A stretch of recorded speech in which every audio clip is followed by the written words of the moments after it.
Welcome to Sunspots, where we explore the many ways that the Holy Spirit is working in the people, places, ministries, and missions on the surface of the sun. That is, the Synod of the Sun. I'm Thomas Riggs, Communication and Administration Coordinator. Our prayer is that you find inspiration, community, and connection in the Sun. Let's get started. Welcome everyone to this episode of Sunspots. I am Thomas Riggs, Communication and Administration Coordinator for Synod of the Sun. And with us for this episode is the Synod's new Director of the Synod Partnership for Disaster Recovery. Gentle listeners, please say hello to Libby Janes. Hi, Libby. Hello, good to be here. One of the reasons that I'm more than just a little bit excited to have Libby as a colleague is that this isn't our first time working together. Way back in 2017, Libby was the Christian education intern at First Presbyterian Church in Grapevine when I was there as the director of youth ministries. So I've had some time to get to know Libby and discover that she's creative and intelligent and amazing. So, and when I heard that you were the person selected, I was outside my mind with happiness. So, welcome to the Synod of the Sun, Libby. Thanks so much, Tom. It's good to be here with you. So, and this is you are from this synod.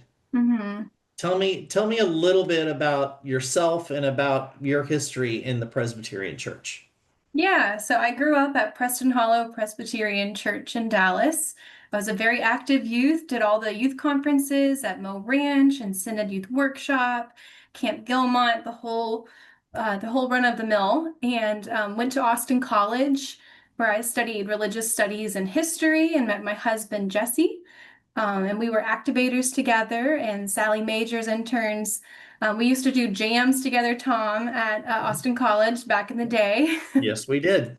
Yeah, and then after college, Jesse and I moved to Lubbock. So we moved our membership to Paladro Presbytery, where we were both very active members in the youth group. We were volunteers and we ran a Wednesday night spaghetti dinner, youth group games program for our youth. And it started as like 3 kids whose parents had choir practice and grew at its biggest to about 15 kids. Right, So it right. was a really good time there. And they're all grown up and in college now. Right. Well, Yeah, how does that happen they have exactly? piercings and things now, and so it's Weren't, different. weren't those teenagers just supposed to be teenagers the whole time? No, What I are they know. doing? I do not approve of them growing up and becoming adults and that sort of thing. Oh Not that I don't also see you a little bit in that way, no. Sure.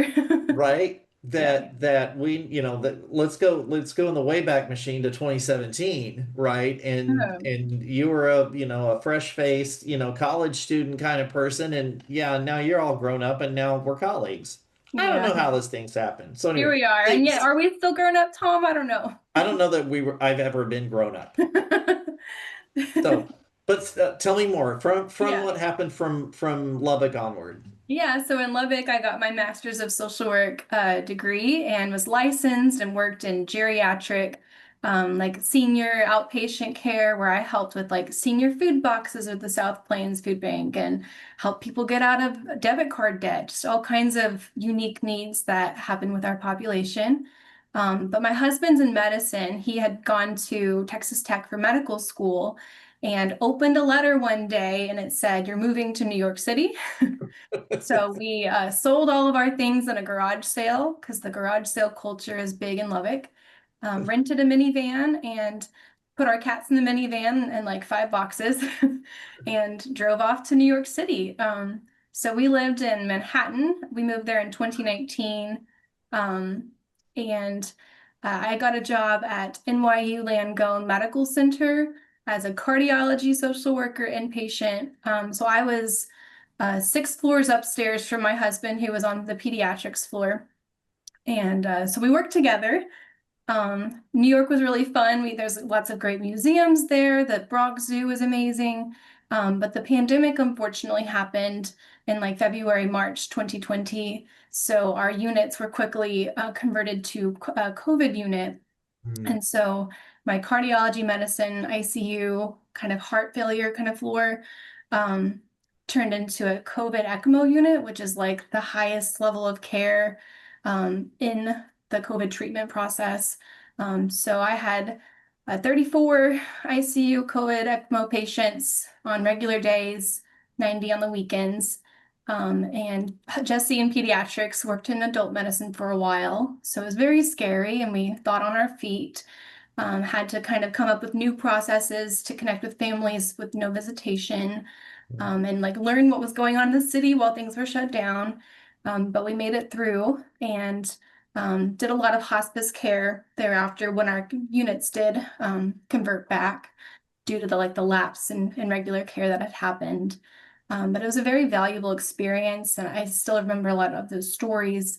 And the work that happened there was very spiritual and very important to me and my faith as well, even though it was a secular kind of environment. So then we opened another letter, and this letter said, we can go to Austin. So we moved back to Austin, Texas. Jesse was in his fellowship for neonatology, which is like babies who are born with special conditions. And I got to go to seminary. I called them the very next morning and said, Andrew Fraser, I'm on my way. I get to go finally because I'd wanted to go back since I was like in middle school. So it was a dream come true. I got to study with Dr. Cynthia Rigby, who's one of my theologian heroes. Yep. And just we had a wonderful experience being back in Texas and back in community. And lots of great student life happened there. I graduated in May, had a job search experience this summer, and was really surprised when this position opened up. It feels like the perfect crossover between social work and ministry, which is just such a blessing to find. Yeah. Yeah. It is definitely that. And your unique skill sets between social work and ministry and youth ministry and working on in the situations in which you found yourself in those in between times has really prepared you well. So that's amazing. And I think we're talking about possibly an ordination in the near future. Are we looking at that? What's the story on that? Yeah, that's the goal. So I've completed all of the ordination requirements, all the many 3 year things. Right. So I've been certified by Mission Presbytery, and then the goal will be to be ordained through Mission Presbytery through a validated ministry, which I've spoken with our COM, and the hope is to be presented at their March meeting for questioning by my presbytery, and then given the green light to be ordained, which is a lifelong goal. Right. Right. Well, that's exciting. Yeah. That's exciting. And touching back on our common youth ministry experiences and the fact that our children grew up and became adults. Mhm. That's always kind of an amazing thing to see one of the people that was in your youth program or an intern at your youth program Mhm. make that step into ministry. Whether in my case it was Lutheran kids and Episcopal kids and now Presbyterian kids. That's always just very, very gratifying. And so I'm sure there's a lot of people in this world who are really as excited or nearly as excited as you are to see that dream come true. So yay. I'll just say yay. That seems appropriate.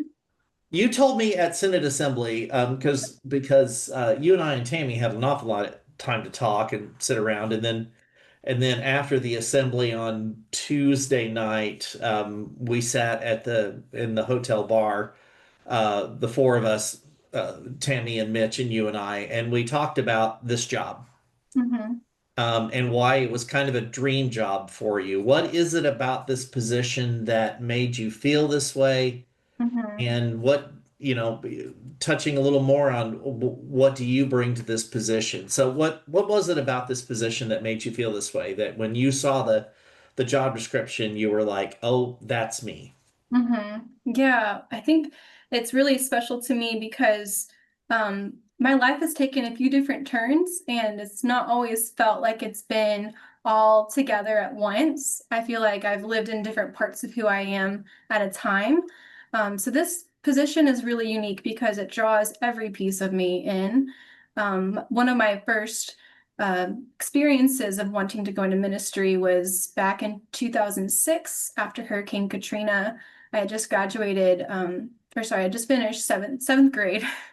And it was my first big mission trip experience. And we went to Gulfport, Mississippi. It was about 9 months after the Hurricane Katrina. And just being a seventh grader and seeing all of that disaster, but also so much hope. We Mhm. stayed in the Gulfport, Mississippi Presbyterian Church, and I still remember it vividly like a dream.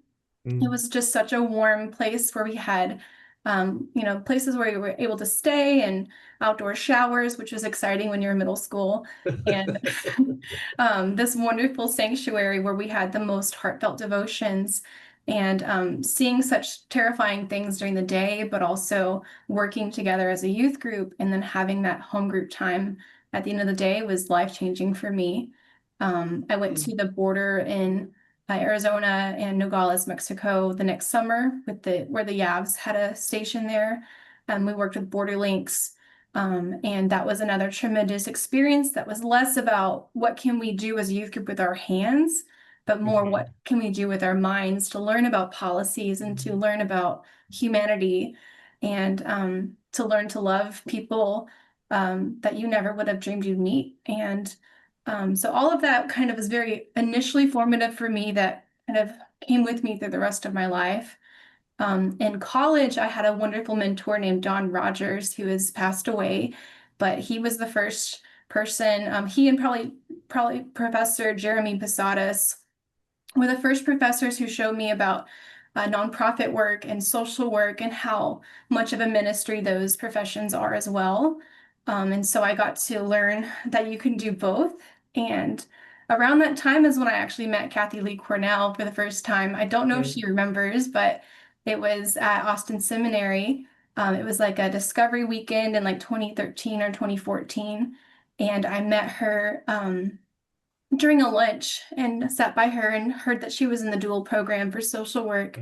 And I was just amazed to meet someone who was actually doing both professions at the same time. Mhm. And so just learning about all of those things was really important to me. And the education at Austin College is incredible. The liberal arts education, you learn so many things. I continued learning about the border in those classes. And so just different kinds of relief efforts. I got a minor in nonprofit organizations and public service, which is a Mhm. long name that Don Rogers made up of like trying to equip people to have financial skills and leadership skills and policy skills in nonprofit settings. And so it feels like all of that is coming back alive in this role now. Right, right. That's amazing. Yeah. It feels like it seems like there's all of these different things have come together Hmm. into this moment Right. where you have this position. So well, that's not amazing at all. I don't even know. I'm just that's incredible. So I'm the and for all of us who have been, again, pointing back to youth ministry for a moment, all of us who have been in that role Hmm. of arranging the trip um, to uh, to Mississippi and arranging for for Synod Youth Workshop and for Hmm. and all those functions that we went, that you went to. It's good for us to hear that here's where I am now. Here's Hmm. all of those things led to this moment. So there's something kind of very sweet and very rewarding about hearing that.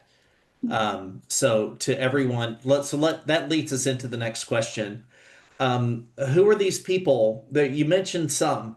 Who are these people in ministry and in social work that you look up to? The people that got you to this moment. Who are some of those people? Yeah, I think I will never ever take for granted the youth directors and church sponsors and small group leaders who have loved me and helped grow my faith. I still run into some of them now and then, and it's such a sweet thing to remember. Like someone mentioned Lisa Wika, who's on the seminary board, and I was like, she was my ninth grade Synod Youth Workshop small group leader, and she changed my faith in so many ways that week. So I think it's just really wonderful to know that those programs, and many of these programs have shifted over time. Not every church has a Christian educator anymore. Not every church has a large youth program. But to Hmm. know that those investments do make a massive difference, Right. and the people who receive that love will never forget it. And I think that has definitely stayed with me, even as I've worked in secular workplaces. Okay, again, your narrative of getting a letter and having to move somewhere Yeah. is is astounding. Um, Sort of a Harry talk about Potter moment, huh? yeah, yeah, very actually, yes. Um, I was thinking about it like sometimes people perceive a call from God and they're not sure that's the thing that they're supposed to do at that moment, and they have to do a lot of discernment. Mhm. Um, other people just get a letter like you're going, and so we've heard how you responded to it, which is sometimes you just get up and go, right? Mhm. So and again, all of those things in our lives kind of bring us to the point where we find ourselves now. So Yeah. what are some of okay, so what does Libby like to do when Libby is not working? Tell us some of your likes and dislikes. What are things that people would get to know about you? Yeah, Libby's an extrovert. I love talking to people. I love hearing their stories. People give me energy. So even when I haven't slept, I will still stay up an extra hour for a good conversation. So I hope people know that about me and know that I really welcome all of those opportunities and look forward to that in this position. This weekend, I'm going camping at Government Canyon National Area, which is over by San Antonio. It has dinosaur tracks, I'm told, so I'm excited to see those. But I still hang out with the Austin Seminary Camping Club, which I founded years ago. And I'm going to be joining them this weekend, and I'm Nice. looking forward to that. Nice. Um, Jesse loves to camp as well. And we also love board games. We have about 100 games, although I should go and count after this. Oh my gosh. Um, Okay. so I can send you a picture if you want to show That's funny. how hoardy I am. But and there's a bunch Boarding. of really cool board game bars near me, so that's one of our favorite date spots. But yeah, and we have 4 cats. Don't tell my apartment. Um, and they have Greek names, so it's Artemis, Apollo, Orion, and Persephone. So the camping thing. Mhm. So you started, did I hear this correct? You started a camping group at Uh-huh. Austin Seminary, Yes. and they're still going on today. They are still going on today. Ryan O'Bray is the new president of the camping club and has diligently been keeping it going. And actually, it's not the first camping club the seminary's ever had. Bill Greenway, one of the professors, used to lead these epic wilderness things. At the Synod meeting, actually, one of the Tres Rios pastors told me she went on one of these trips and he would like leave people alone in the woods for 24 hours to experience silence. And I was like, can you do that anymore? But he would like hand them like a jug of water and a bag of snacks and be like, you talk to no one for 24 hours. So I mean that's pretty hardcore. We do car camping. We started my junior class in 2022 was like super excited to have community after the pandemic. So we started just as friends in that junior class going together. I think we've done probably 5 or 6 group camping trips since then, maybe 7. And so it's kind of changed a little bit every year. Sometimes we have a group of 5, sometimes we have 16. So it's just a good time. It is. It sounds like a good time. Hmm. Um, uh, I am, some of us get to a particular age where roughing it is, the Hilton, right? That's our, but I'm still one of those people that needs to get up into the mountains and go hiking, and especially Yeah. by myself. And as powerful extroverts to have that quiet time, I find it transformative. I find that I can silence all the other noise in my head and really just be talking to myself and talking to God. And so I kind of resonate with all of that. Tell us about Jesse. Jesse is no longer a med student, but tell us a little bit about Jesse. And is Jesse an extrovert or is he an introvert? Oh, he is certainly an introvert. Yes. He's become much more social. He's doing great, but he's for sure an introvert. And he's wonderful. We met at Austin College. We lived down the hall from each other in Dean Hall. Began dating in December of our freshman year. So that was 14 years ago next month. Wow. Yeah, and he is currently working at Dell Children's Hospital in Ascension Seton in Austin and a few of the regional hospitals as a neonatologist. He was hired onto a wonderful group of coworkers. He loves his job. He's also doing like an additional fellowship in this new technology that they're trying to develop, where he'll be partnering with I believe the University of Iowa and going at some point to do some training up there. Mhm. He'll have to tell you more. I honestly glaze over when he gets into the medical details, but I'm very proud of him. And he also loves board games and camping, and we've got a great group of seminarians here. He's recently into golf. That's his new obsession. All right. We've been All right. finding excellent golf clubs at the Goodwills in town, and so that's his new passion. But he's also a very good baker. He's kind of a guy who, when he wants to learn something, will learn it really well. Very good. All Yeah. right. Well, I'm looking forward to bread and mini golf with Jesse. We So, can go to Peter Pan mini golf anytime you want. all right. Sounds exciting. I'm ready to meet up with Jesse for that. So, Mhm. all right. Well, we're going to end this podcast with what I call the lightning round. Okay. These are really like very difficult questions. So I hope you're ready for them. Are you ready? Ready. All right. Here's the lightning round. What is the best sandwich? Peanut butter and ruffles. There's no hesitation there. That's it. That's Okay. the best sandwich. That's the best sandwich. Does it matter what kind of bread they're on? Wheat bread Okay. and eaten outside. Okay. Well, there you go. I love all of that. Okay. Well, there's a secondary question to this, and it's a surprise question. Okay. Is a hot dog a sandwich? No. Okay. This is the place where I think where we talk about the difficult political divide in which we find Uh-huh. ourselves, and we talk about all of the other ways that people. But I think this is the one that may end the world is people deciding whether a hot dog is a sandwich or not. Because Just I would because say, bread is wrapped around something doesn't make it a sandwich.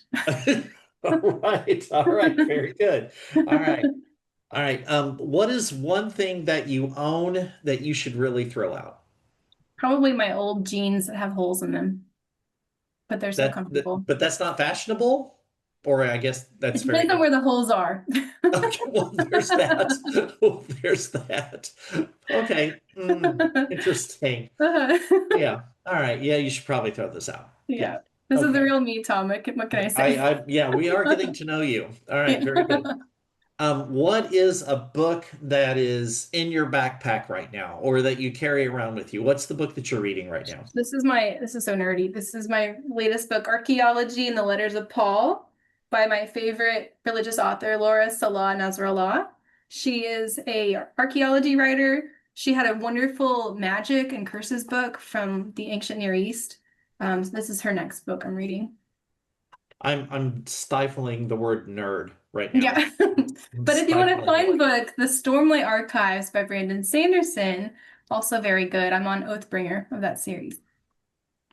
Well, yeah, okay. Well, the one thing that we can say both about you and Jesse is that you are very intelligent, learned people. Who And like peanut butter and ruffles sandwiches. but that doesn't speak to your intelligence at all. It speaks to your taste in things. But when you said that, I was like, do I have ruffles in the house? Try Like it. I It'll have change peanut your butter. life. I have wheat bread. I don't know. I may have to go get some Ruffles and try this out. The Okay. saltiness and the crunch. That's Yeah, what I I hear like. that. Yeah. And no jelly, no honey, no You can put nothing like honey that. on it if you're adventurous. Jelly Okay. is gross. Nobody should eat jelly. Oh, okay. Well, I'm going to counter your peanut butter and Ruffles with peanut butter and bananas on a Oh, okay. sandwich. That, That that sounds healthy. yeah, it is. And it's also very messy, but that's a different story. What is your favorite smell? I love the smell of new tires at the like when you're exiting Sam's Club and you get that whiff. That's the best. That's interesting. Mm-hmm. The new tire smell. Mm-hmm. I don't know that I've ever heard that before. Oh, Okay. really? Yeah. Yeah. Interesting. Okay. Well, I may be going to Costco this week, so I Yeah, take a whiff. I'll walk Stop by and there and just kind smell of, the yeah, tire. enjoy that experience. So, or not. Okay. Okay. What's your least favorite smell? Probably kitty litter. When you have four cats, you gotta Indeed. handle that. Indeed. All right. All right. Yeah, that is, there are many things in the relationship of Thomas and Cassandra, that are, housework is shared. Uh, Hmm. uh, Bills are shared. All of those things are shared. But there are specific things. I Hmm. handle bugs, right? Hmm. She will not deal with bugs. I do not want to go near the kitty litter, like at Hmm. all. That's her. Like, don't want to mess with it. So I I uh, I uh, I resonate. Everybody has their kryptonite. Indeed. Um, what is the most used app on your phone? Hmm. A fun app's probably Animal Restaurant, which is a niche app I downloaded 4 years ago. Okay. Um, and Okay. my streak is still going. All right. Probably Very good. Duolingo as well. Yeah. Yeah. Are Spanish? I should be because I need to work on my Spanish. It's been Japanese because our dream trip is to go to Japan one day. We'd like Okay. to know what's going on. All right. And there's also chess on Duolingo, which is pretty fun. So I've been playing that as well. Well, very good. Yeah. Okay. All right. Yeah. Fine. Very good. What is your hype song? What's a song Any- that gets you motivated? Yeah, I would say Boys Boys Chase Girls by Ingrid Michaelson always gets me Okay. hyped. Yeah. Or any Indigo Girls song. Okay. All right. Yeah. Yeah. I'll have to ask you something offline about the Indigo Girls. There's a song that I like, Okay. but I'll ask you offline. So, Uh, um, my newfound hype song. Um, and so I encourage you and listeners to go and enjoy. It is a song called "Worthy" by Mavis Staples. Um, okay, cool. yeah, it's an awesome song. I had never heard it before, and I heard it. It came across my algorithm the other day, and I just kept stopping and playing it back. So prior to that, it was the theme song from the television show Somebody Feed Phil. Oh, nice. Yeah, I like that song. That gets me motivated. So, well, the questions could go on, but I feel like I now know you in a more meaningful way. Great. So, Thanks so much, Tom. well, thank you. Welcome to the Synod of the Sun. Thank you. And we're just going to be seeing the Synod is going to be seeing what some of us already knew about you, and that is your drive, your creativity, your wonderful way that you present yourself to the world. Thank you. You're just such a very pleasant and positive human being, and we're all looking forward to it. So thank you for being on the podcast. Thank you.